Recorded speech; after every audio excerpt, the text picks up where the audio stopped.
आणि ह्याचा आधार घेऊन आम्ही जो काही हा शपथपत्र होता, या शपथपत्राच्या आधारावरतीच संबंधित जे काही उमेदवार आहेत त्यांनी त्यांच्या शपथपत्रामध्ये ज्या काही गोष्टी सांगितल्या त्याच्यात अनधिकृत बांधकामाचा हा एक अतिशय महत्त्वाचा विषय आहे. आणि अनधिकृत बांधकामाच्याच विषयामध्ये संबंधित उमेदवार आणि त्यांचे कुटुंबीय या सर्वांनी संबंधित उमेदवार हे त्या भागामध्ये एक लोकनियुक्त सरपंच असताना सर्वे नंबर 8 गुजर निंबाळकरवाडी येथे अनधिकृत बांधकाम केलेले आहे. आणि हे अनधिकृत बांधकाम जे केलं आहे, हे अनधिकृत बांधकाम करत असताना त्यांनी एक DAPA केलेला आहे. एक नाही, अशी बांधकामं जर आपण पाहिली तर या संपूर्ण उमेदवाराच्या माध्यमातून जे काही आम्ही इथं आज पुरावे आणलेले आहेत समोर, हे 141 अनधिकृत फ्लॅट असे बांधण्यात आलेले आहेत. आणि ह्या अनेक मोठ्या प्रमाणात ह्या इमारती आहेत.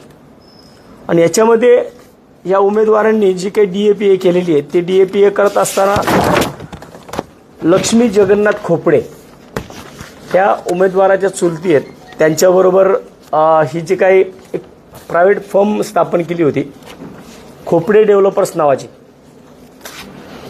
त्याचं हे पॅन कार्ड आहे खोपडे डेव्हलपर्सचं. आणि या पॅन कार्डमध्ये स्वतः व्यंकोजी मारुती खोपडे, कानिपनाथ जगन्नाथ खोपडे, गजानन केरबा खोपडे आणि रामदास काशीनाथ खोपडे असे हे 4 जण ह्या फर्मचे, स्वतः उमेदवारासह 4 जण या फर्मचे मालक आहेत. त्यांनी त्या जागेवरती ज्या इमारती उभ्या केलेल्या आहेत, या त्या इमारती आहेत मोठ्या प्रमाणात या इमारती करण्यात आल्या. गोरक्ष स्मृती विला या नावाने सगळ्या इमारती उभ्या आहेत.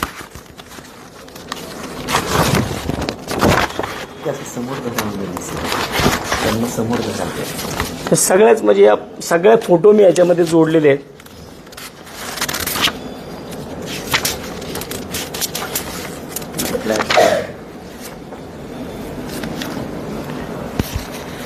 आणि ह्याच्यामध्ये या प्रत्येक ॲग्रीमेंटमध्ये हे 4घही लोक आहेत. बऱ्याच पुढच्या ॲग्रीमेंटमध्ये कानिपनाथ खोपडे, गजानन खोपडे, रामदास खोपडे यांच्या वतीने एकटे व्यंकोजी मारुती खोपडे, जे की आता भारतीय जनता पार्टीच्या तिकिटावर निवडून आलेत, स्वतः नगरसेवक आहेत आता, की ते स्वतः सुद्धा या सगळ्या ॲग्रीमेंटमध्ये आहेत.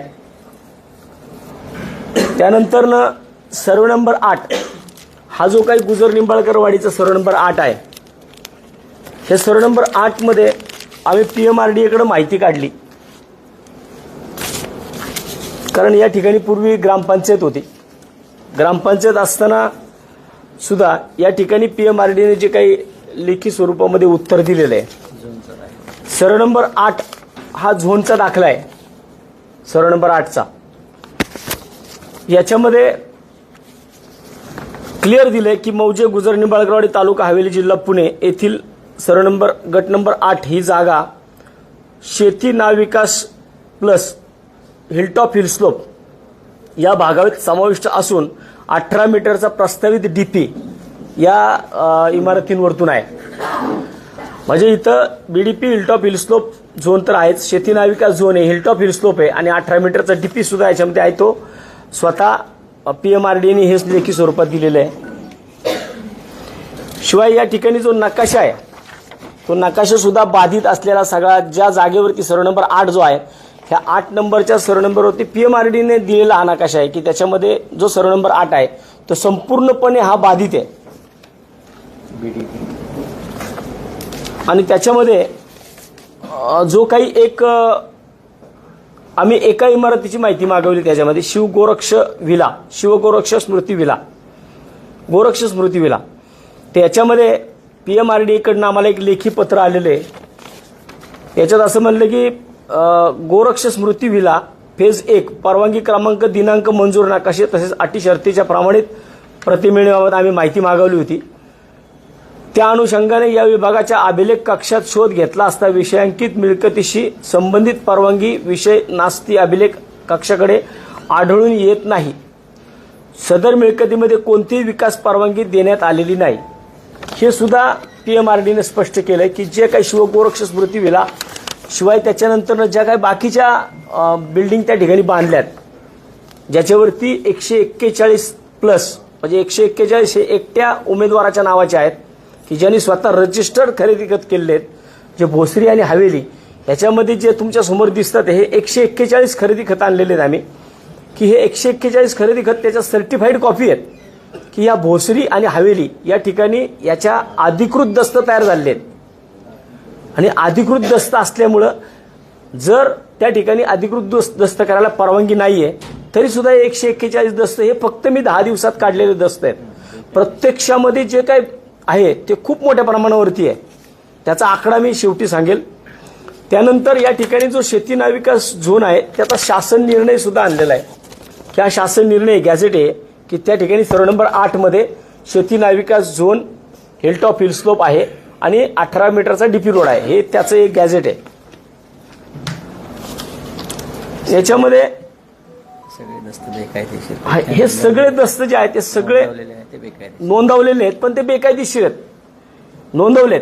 आणि त्याची सुद्धा चौकशी होणं गरजेची आहे की जर शासनाने सांगितलेलं आहे की दस्त करायचे नाहीत तरी सुद्धा एवढ्या मोठ्या प्रमाणात 141 हे स्वतः उमेदवाराच्या नावाचे आणि उमेदवाराच्या वडिलांच्या नावाचे मारुती खोपडे यांच्या नावाचे 40 असे 181 दस्त हे आम्हाला सापडलेले आहेत.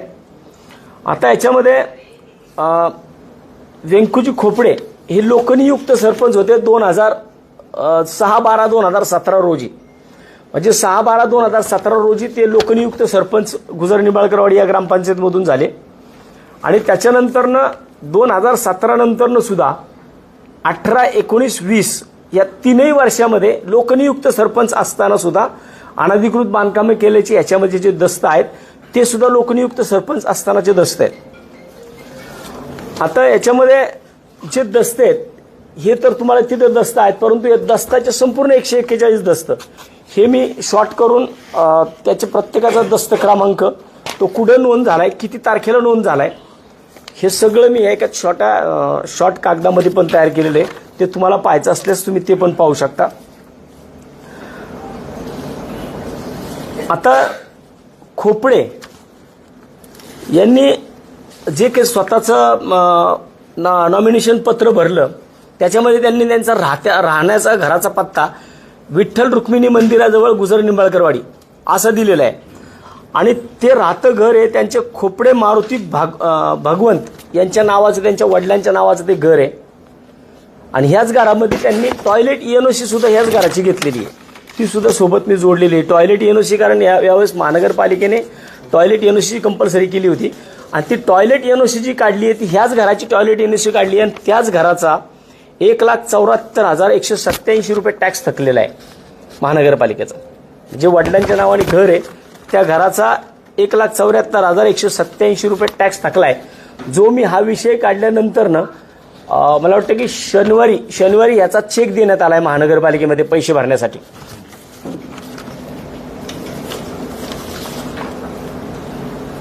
आता हे सगळं नॉमिनेशन करत असताना उमेदवाराने जे काही स्वतःच्या प्रॉपर्टीज दाखवायच्या असतात त्या प्रॉपर्टी दाखवत असताना त्यांच्याकडून एक प्रॉपर्टी हाईड झालेली आहे. ही प्रॉपर्टीज दाखवण्यात आली नाही. ही त्यांच्या नावाचं याच अनधिकृत इमारतींमधलं एक दुकान आहे की ज्याचा टॅक्स महानगरपालिकेचा त्यांनी नॉमिनेशन भरण्याच्या अगोदर क्लिअर केलाय. 1 रुपये टॅक्स पेंडिंग नाही परंतु टॅक्स पेंडिंग जरी त्यांचा नसला त्या ठिकाणी तरी सुद्धा ही प्रॉपर्टी त्यांनी त्यांच्या नॉमिनेशनमध्ये दाखवलेलीच नाहीये की जी की सर्व नंबर 8 म्हणजे त्याच ठिकाणी ज्या ठिकाणी बांधकामाला परमिशन नाहीये त्या ठिकाणी त्यांचं एक शॉप आहे. Shop number 5 Goraksh villa phase 3 Khopade Nagar. हे त्यांनी जे स्वतःच्या घराच्या ENOC मागितल्या होत्या त्या टॉयलेट ENOC आहे. टॉयलेट ENOC त्यांनी स्वतः त्यांची त्यांच्या आईची आणि त्यांच्या मिसेसची तिघांच्या नावाने महानगरपालिकेकडे हे पत्र दिलं होतं. त्या पत्राच्या या कॉपी आहेत. याच्यानंतरनं एक वेगळा विषय येतो की व्यंकोजी खोपडे हे लोकनियुक्त सरपंच होते 2017 ते 2021 पर्यंत. 22ला महानगरपालिकेमध्ये संबंधित गाव समाविष्ट झालं. गाव समाविष्ट होणार आहे ह्या सगळ्या गोष्टीचं होण्याच्या अगोदर म्हणजे त्यांनी फॉर्म भरण्याच्या अगोदरच लोकनियुक्त सरपंच होण्याच्या अगोदर त्यांना एक उत्खनन केलं होतं त्यांनी त्यांच्या गावामध्ये. तर ह्या उत्खननाचं 1,25,412 रुपये आज सुद्धा त्यांच्या स्वतःच्या नावावरती सातबाऱ्यावरती पेंडिंग आहेत.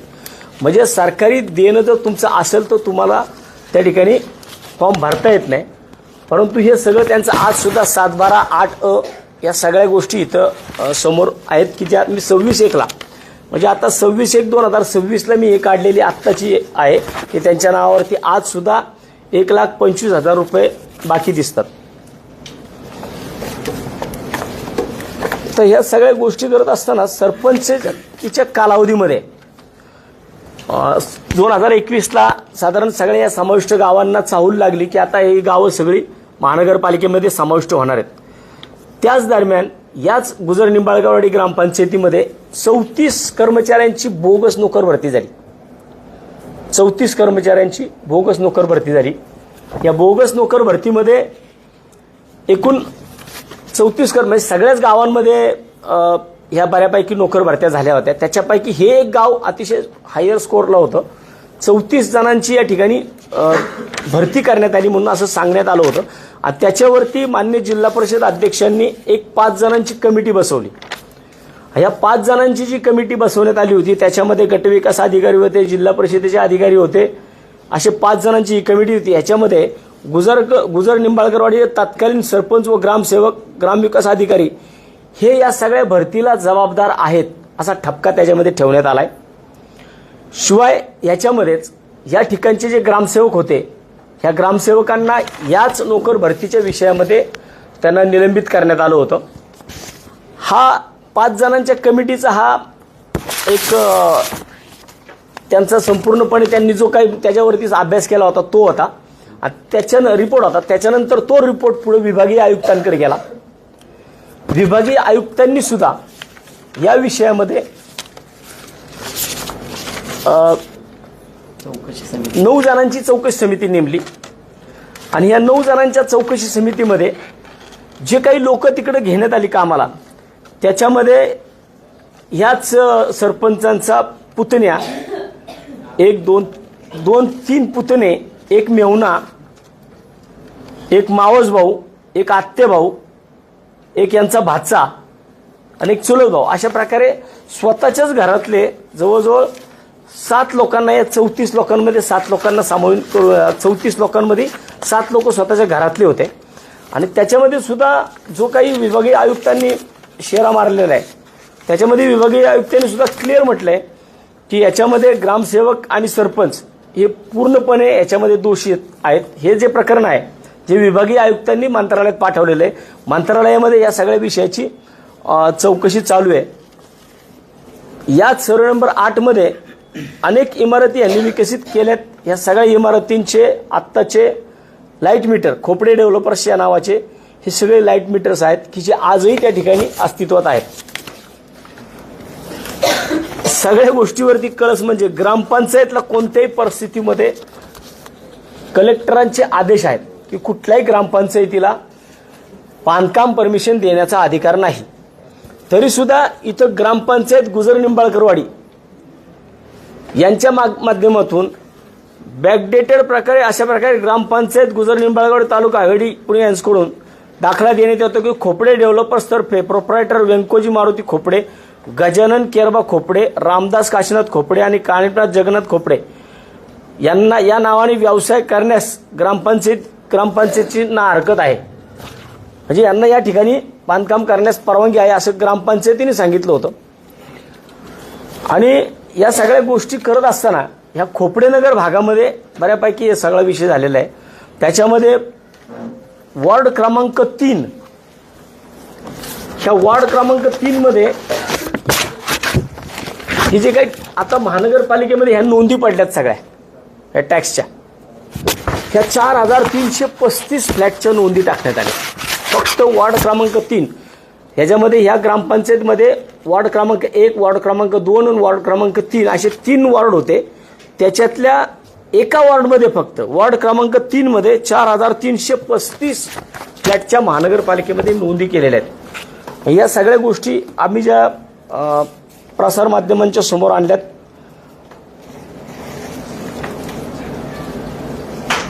त्या सगळ्या तुमच्या समोर मांडलेल्या आहेत की कशा पद्धतीने उमेदवाराच्या बाबतीमध्ये ही एक PIL दाखल झालेली आहे आणि मला वाटतं की अवघ्या 5 ते 6 दिवसामध्ये कोर्टाने सुद्धा ही PIL स्वीकारून त्याच्यामध्ये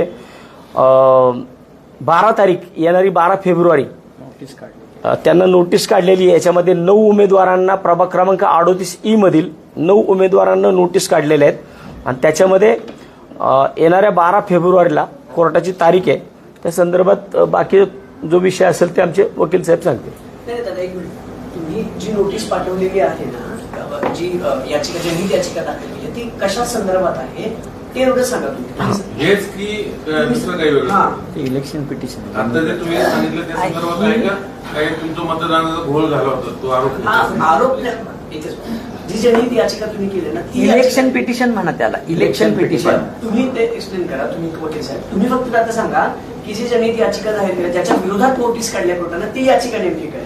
ही याचिका ही उमेदवारांच्या अनधिकृत बांधकामाच्या संदर्भातली आहे आणि त्याच्यासोबतच जे काही बाकीचे विषय मांडायचे कोर्टाने सुद्धा आमच्याकडे थोडी वेळ मागितलेली आहे. कोर्टाने स्वतः की ज्या काही गोष्टी आम्ही माहितीच्या अधिकारात जे काही अलिगेशन्स आता आम्ही केल्या होत्या की निवडणुकीच्या संदर्भातल्या त्याच्या बाबतीमध्ये पेनड्राईव्हमध्ये त्या सगळ्या गोष्टी ज्या गोष्टी निवडणुकीच्या निकालाच्या वेळेस घडल्या झाल्या निकाल सांगताना त्या सगळ्या पेनड्राईव्हमध्ये देऊन येणाऱ्या 2-3 दिवसामध्ये तो पेनड्राईव्ह सुद्धा कोर्टाने मागितलेला आहे.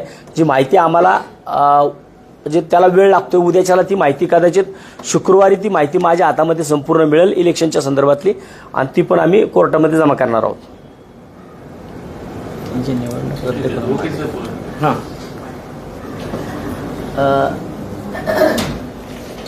हे पुणे महानगरपालिका निवडणुकीमध्ये वार्ड क्रमांक 38 याच्यामध्ये वसंत मोरे यांनी दिवाणी कोर्टामध्ये स्मॉल कॉज कोर्ट पुणे इथं इलेक्शन पिटिशन फाईल केलेलं आहे आणि या इलेक्शन पिटिशनमध्ये त्या वार्ड क्रमांक 38मधून निवडून आलेले उमेदवार व्यंकोजी खोपडे यांची जी निवड जाहीर झालेली आहे ती निवडणूक रद्द करून मिळावी म्हणूनसाठी ही इलेक्शन पिटिशन महाराष्ट्र म्युनिसिपल आणि कॉर्पोरेशन ॲक्ट 1949च्या सेक्शन 16 प्रमाणे दाखल झालेली. म्हणजे महाराष्ट्र महानगरपालिका कायदा 1949 त्या 16 सेक्शन प्रमाणे ही निवडणूक तिथं रद्द करून मिळण्यासाठी आणि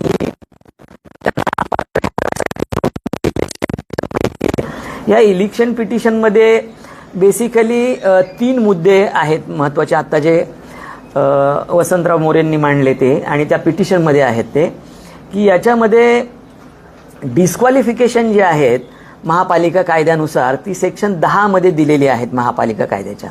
त्या डिस्क्वालिफिकेशनमध्ये हे जे उमेदवार आहेत त्यांचा बेकायदेशीर बांधकाम हा जो विषय आहे तो या प्रभागामध्ये म्हणजे वार्ड क्रमांक 38 मध्ये अतिशय मोठ्या प्रमाणामध्ये तिथं बेकायदेशीर बांधकाम त्यांचं आहे आणि त्यांनी असे शेकडो फ्लॅट बांधलेले आहेत आणि हे शेकडो फ्लॅट बांधताना हे जे फ्लॅट आहेत ते आता मोरे साहेबांनी सांगितलं की त्याच्या संबंधीचं सर्टिफिकेट दिलेले बांधकामं झाली तर ज्या जमिनीवरती हिलटॉप हिल स्लोप असा झोन आहे जिथं बांधकाम अतिशय निषिद्ध आहे आणि अशा प्रकारच्या नाविकास असलेल्या याच्याबद्दल कुठलीही बांधकाम परवानगी न घेता याच्यावरती अनेक इमारती ह्या उभ्या राहिलेल्या आहेत आणि शेकडो फ्लॅट त्यांनी बांधलेले आहेत आणि त्या फ्लॅटची रजिस्टर ॲग्रीमेंट त्या ठिकाणी झालेली आहेत.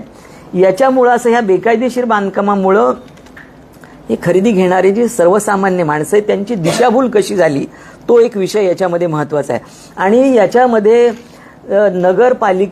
महानगरपालिकेचा नगरसेवक म्हणून निवडून येत असताना त्याने अनधिकृत बांधकामामध्ये त्याचा सहभाग नसला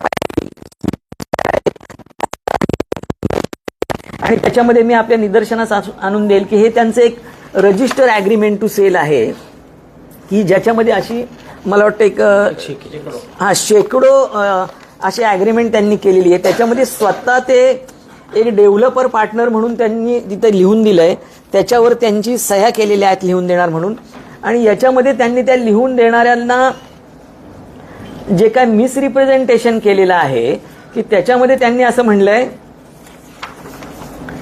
की the promoter hereby declare that the said building shall be constructed in accordance with the plans and approved and scrutinize by Grampanchayat Gujar निंबाळकरवाडी.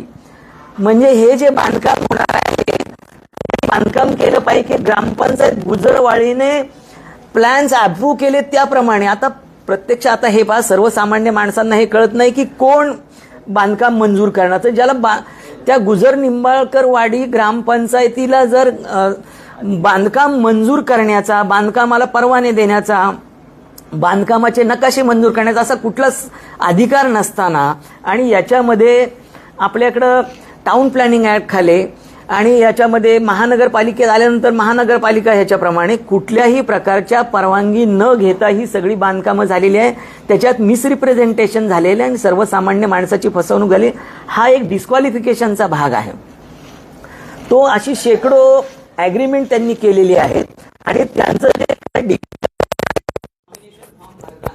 त्याच्यामध्ये सुद्धा त्यांनी म्हणलेले की मी बेकायदेशीर बांधकाम हे केलेलं नाही आणि बेकायदेशीर बांधकाम मी केलेलं जर आढळलं तर मी त्याच्यामध्ये डिस्क्वालिफाय होईल अशा प्रकारचं अंडरटेकिंग त्यांनी दिलेलं आहे आणि त्याच्या संबंधीचा पुरावा सुद्धा कोर्टामध्ये सादर केलेला आहे.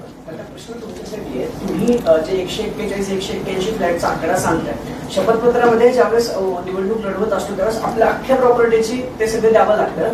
मग वेंकोजी खोपडे जे भाजपचे उमेदवार आहेत त्यांनी ही सगळी माहिती लपवली आहे प्रॉपर्टीची असं तुम्हाला म्हणायचं? हे त्यांनी सेल आउट केलेलं आहे, सगळं सेल आउट केलेलं आहे. त्याच्यामध्ये सुद्धा त्यांचे अजूनही फ्लॅट बाकी आहेत, त्यांचे मोठ्या प्रमाणात अजून. कारण मी मग सांगितलं 4,000 नाही, ते कुठलाच एकही फ्लॅट दाखवलेला नाही त्याच्यामधला. 4,335 फ्लॅट त्यांच्या ग्रामपंचायतीच्या वॉर्डमध्ये, वॉर्ड क्रमांक 3 याच्यामध्ये 4,335 फ्लॅटच्या नोंदी झालेल्या आहेत. तर त्यामुळं त्या जे काय तुम्ही म्हणता ते काही बाकीच्या कुठलाही एकही फ्लॅट त्यातलं फक्त एक दुकान, जे दुकान ह्याच शिवगोरक्ष स्मृती विलामध्ये आहे त्यांच्या नावाचं, ते त्यांनी दाखवलेलं नाही. पण त्याचा टॅक्स मग महानगरपालिकेत भरलेला आहे. पण ते 9 उमेदवार कोण आहेत त्यांचं काय करणार? वेंकोजी खोपडे एक झाले, बाकीचे 9 उमेदवारांना नोटीस पाठवली. नाही, 9 उमेदवार जे आहे ना, इलेक्शन पिटिशन फाईल करताना त्या वार्डातल्या सगळ्या उमेदवारांना जे आहे, जे त्याच्यामध्ये बॅलॉट पेपरवरती आहेत, त्याच्यात ABCDE असे ते असे उमेदवार होते. त्याच्यातले वॉर्डातले ते काही निवडणुकीला उभे असलेले, बॅलॉट पेपरवर असलेले निवडणुकीला उभे व्हॅलिडली नॉमिनेटेड जे कॅन्डिडेट असतात त्यांना सगळ्यांना त्याच्या ठिकाणी पार्टी करावं लागतं. पण मागणी जी आहे याच्यामध्ये ती फक्त या 38E मध्ये जे उमेदवार निवडून आलेले आहेत त्यांच्याबद्दल मागणी आहे की त्यांना अपात्रता असल्यामुळे ते त्यांची निवड जी आहे ती कायदेशीर नाही आणि ती रद्द करून मिळावी ही मागणी आहे. आणि ते म्हणजे वेंकोजी खोपडे ते 38E मधून निवडून आलेले. दुसरा एक विषय त्यांच्याबद्दल त्या पिटिशनमध्ये जो मांडलेला आहे तो त्यांचा जो आहे तो डायरेक्टली या कामगार भरतीमध्ये त्यांचा स्वतःचा इंटरेस्ट आहे. आणि आपल्याला याच्यामध्ये लक्षात आलं असेल, माहिती असेल सर्वसाधारणपणे की ही जी गुजर निंबाळकर वाडी हा जो भाग आहे हा 2021ला हा महापालिकेमध्ये आला आणि त्या दरम्यानच्या काळामध्ये हे जे उमेदवार आहेत आता निवडून आलेले खोपडे ते त्या ग्रामपंचायत निंबाळकरवाडी या भागाचे सरपंच होते.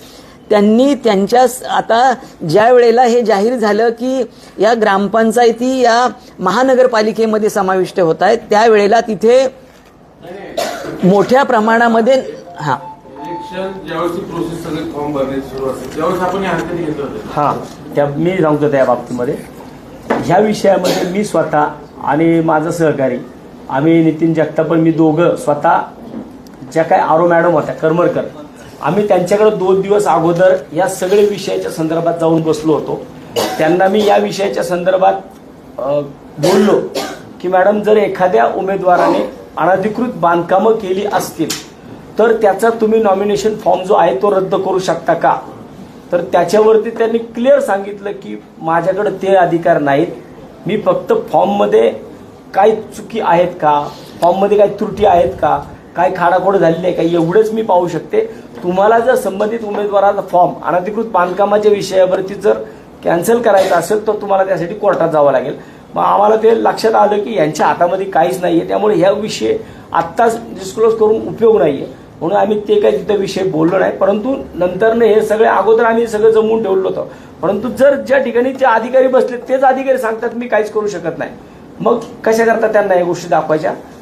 पण आम्ही या सगळ्या गोष्टी 2 दिवस अगोदर नॉमिनेशन फॉर्म भरायच्या 2 दिवस अगोदर वॉर्ड ऑफिसमध्ये जाऊन त्यांच्यासोबत या सगळ्या चर्चा केल्या होत्या. हा एम्प्लॉयमेंटचं म्हणजे ज्या वेळेला मुद्दा आम्ही बातमी केलेल्या आहेत, जे अनेकदा ते बोगस भरती हो बोगस भरती लावली ती सगळं माहिती आहे. आणि बोगस भरती जे आहे त्याच्यावरती शासनाचे आदेश झाले आपल्याला माहिती आहे, त्याच्यानंतर कमिट्या नेमल्या आणि ही जी बोगस भरती झाली याच्यामध्ये हे महानगरपालिकेमध्ये बेकायदेशीररित्या यांना पालिकेनेच त्यांना घ्यायला नकार दिला होता. हां आणि मग हे जे आहे हे डिस्क्वालिफिकेशनचा भाग आहे. त्यांचा जो हे आहे तो 10(1)(f) प्रमाणे महानगरपालिका कायद्याच्या ते त्याचा डायरेक्ट आणि इनडायरेक्ट जर इंटरेस्ट असेल त्याच्यामध्ये महानगरपालिकेच्या कामगार भरतीबाबत तर ते अपात्र असतात. तर त्यांच्यामध्ये त्यांना ते सरपंच या नात्याने दोषी धरलेले आहेत आणि त्याच्या संबंधी आयुक्तांच्याकडे ते दोषी ठरलेले आहेत. त्यानंतर ते त्याच्यावरती प्रकरण सुद्धा विभागीय आयुक्तांच्याकडे झालं, तिथेही ते दोषी ठरले आणि सरकारकडे त्याच्यावरती आता प्रकरण सुनावणी चालू आहे.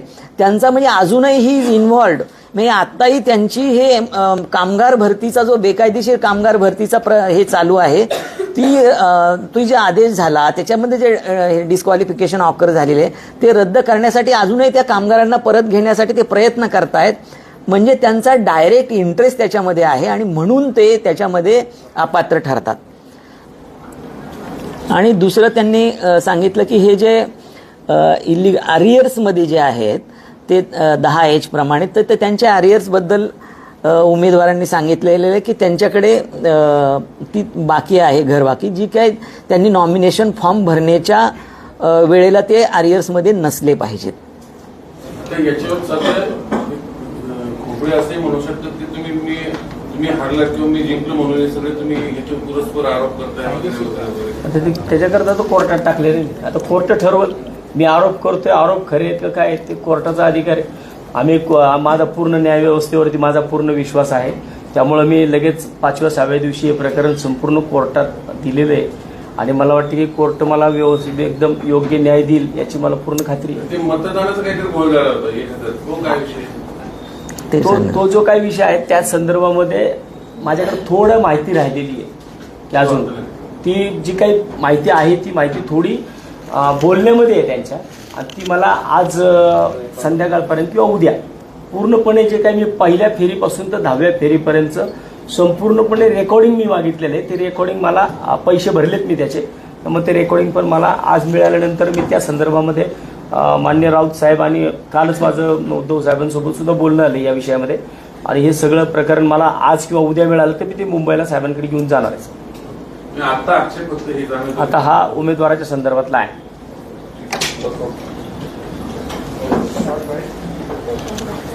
Okay, thank you. छोटं